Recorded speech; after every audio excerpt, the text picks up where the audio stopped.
اگر کوئی تم پر احسان کرے تو پہلے حق کا شکر ادا کرو، پھر اس شخص کا، کیونکہ خدا نے اسے تم پر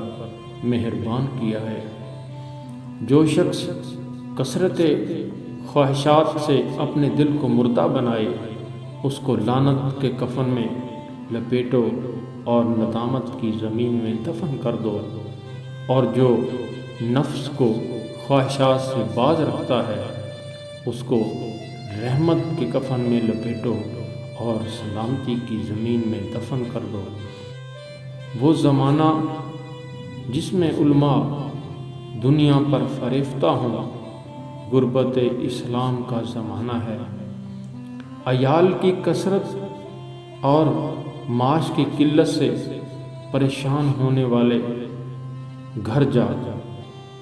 جسے دیکھے کہ اس کا رزق تجھ پر ہے اسے گھر سے نکال دے، اور جسے دیکھے کہ اس کا رزق اللہ تعالیٰ پر ہے اسے رہنے دے۔ اپنے آپ کو اتنا ہی ظاہر کر جو تو ہے، یا وہ ہو جا